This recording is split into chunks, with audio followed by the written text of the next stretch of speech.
अब जैसे किडनी उडनी में है इन्फेक्शन है, इंटरनल है, तो इंटरनल सारे इन्फेक्शंस को खत्म कर देता है। हफ्ते में एक दिन उसका जूस पी लेने से नहीं। तो ये पीता कौन है? वीआईपी आदमी। वीआईपी आदमी पैसा देने में नहीं कतराता है। अभी बताओ, आप में किसी को पता है ये ब्लूबेरी सुने होंगे, रसबेरी सुने होंगे, खूब से खूब मालबेरी सुने होंगे, तूत जिसको बोलते हैं, वो सबसे सस्ता बेरी है।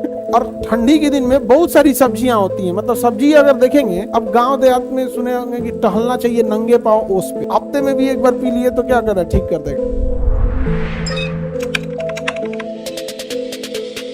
अपने यहाँ क्या चीज हो रहा है? खेती में गेहूं चावल खाली यही होगा। अभी किसी से पूछे कैनबेरी जानते हो? पते नहीं है, पहली बार नाम सुन रहे हैं। ब्लूबेरी सुने होंगे, रसबेरी सुने होंगे, खूब से खूब मालबेरी सुने होंगे, तूत जिसको बोलते हैं, वो सबसे सस्ता बेरी है। ऐसे पेड़ हिलाओ, कच्चा रहेगा तो हरा, आधा पक्का है तो लाल, एकदम पक गया तो काला। कैनबेरी वगैरह होता है सब। उसको क्या है कि हफ्ते में एक दिन उसका जूस पी लेने से इंटरनल सारे इन्फेक्शंस को खत्म कर देता है।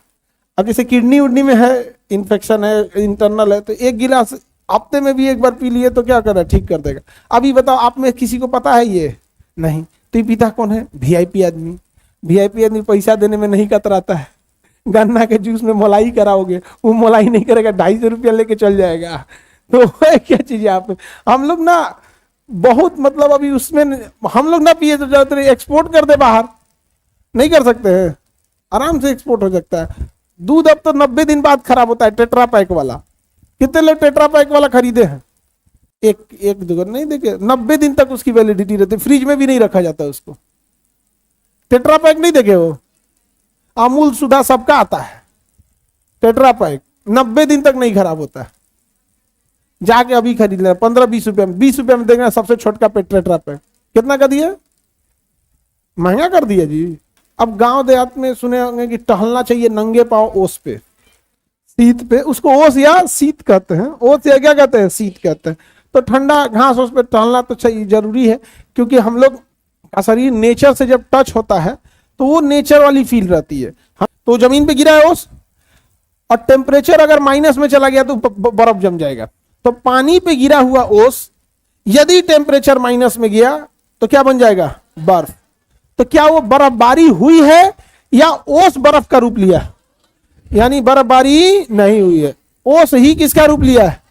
बर्फ का। तो जब ओस बर्फ का रूप ले लेता है तो उसे तुषार या पाला कहते हैं। तुषार या पाला कहते हैं। ये गर्मी के दिन में तो हो नहीं सकता। गर्मी के दिन में ओस भले गिरेगा लेकिन पाला नहीं आ सकता है, यानी उसे हम लोग कहते हैं फ्रॉस्ट या तुषार। तुषार नहीं आ सकता है। ये जब भी होगा, कब होगा? ठंडी के दिन। अब इससे भयानक चीज देखो, ठंडी के दिन में खास करके आलू की खेती में, खास करके आलू होता है जमीन के नीचे, उसकी पत्तियां बाहर निकली होती हैं, उस पे ओस गिरा होता है, और टेम्परेचर अगर डाउन हुआ तो बर्फ जम जाएगा, और जैसे बर्फ जमेगा ऊपर की पत्तियां खराब हो जाएंगी। आलू नीचे था, जिंदा था इसी पत्तियों के भरोसे, एकरा मार देगा ठंडा, नीचे आलू सड़ जाएगा। आलू क्या हो जाएगा? सड़ जाएगा। अब तो किसान बर्बाद हो जाएगा। और ठंडी के दिन में बहुत सारी सब्जियां होती हैं। मतलब सब्जी अगर देखेंगे, सबसे ज्यादा ठंडी के दिन में ही सब्जी की वेराइटीज मिलेंगी। सब्जी सस्ता भी हो जाएगा, वेराइटीज भी मिल जाएगा। गर्मी के दिन में सब्जी थोड़ी सी क्या होती है, महंगी भी हो जाती है, लिमिटेशन हो जाता है। जैसे हरी सब्जियां तो बहुत कम में मिलेगा। अरे अब तो ग्लोबलाइजेशन हो गया, तो कबो कुछ मंगा लीजिए। ठंडी के दिन में आप जामुन मंगा लीजिए, क्योंकि ग्लोबलाइजेशन हो गया है ना। अब ठंडी के दिन में ऑस्ट्रेलिया से आम मंगा लीजिए, उसमें कौन मना किया है? और आता ही है आपके लिए। अकेले 1 किलो ऑस्ट्रेलिया से थोड़े आएगा, मुंबई की मंडी में उतार देगा, और वहां से आप मंगा लीजिए। कौन चीज सोच रहे हैं? ऑस्ट्रेलिया से 2 किलो 3 पाव आम आपको भेजेगा, 250 ग्राम। तो किसान तो बर्बाद हो जाएगा। तो किसान क्या करे? किसान के हाथ में टेम्परेचर है। इससे बचने के लिए सबसे अच्छा उपाय है, खेत में पानी चला दिया जाता है।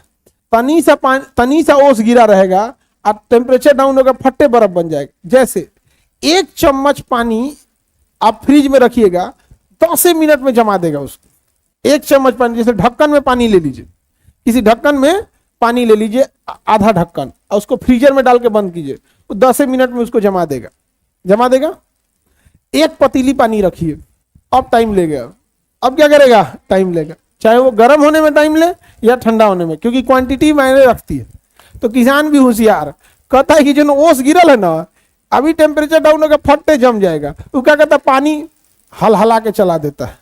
हल के मतलब समझते हैं, लार्ज क्वांटिटी, एकदम पूरा पानी भर देता है।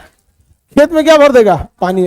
और भी होशियार है किसान, दिनवा में नहीं भरेगा, रतिया में भर देगा, मशीन चला देगा पंपिंग से, भर दिया पानी। अब जब पानी भर दिए, अब वो तो ज्यादा मात्रा में आ गया, अब जमेगा नहीं, तब तक सुबह हो जाएगा। तब तक क्या हो जाएगा, सुबह हो जाएगा, खत्म। और ठंडी में 10 से 15 दिन ऐसा रहता है जब इतनी भयानक ठंड पड़ती है कि अगर पाला मारा, बर्फ जमा, अच्छा वो आपको दिखेगा भी नहीं, क्यों, रात में जमना चालू होता है पाला, और सुबह आप जाइएगा 8-9 बजते बजते खेत में तो गायब, आपको पता ही नहीं चलेगा, वो नाश के चल गया वहां पे। तो बेटर रहता है खेत में क्या भर देना, पानी। तो पाला से बचने के लिए किसान अपने खेत में क्या भर देता है, पानी डाल देता है, जिससे क्या होता है, बर्फ नहीं जम पाता, बर्फ नहीं जम पाता। तो पाला या तुषार समझ में आ गया।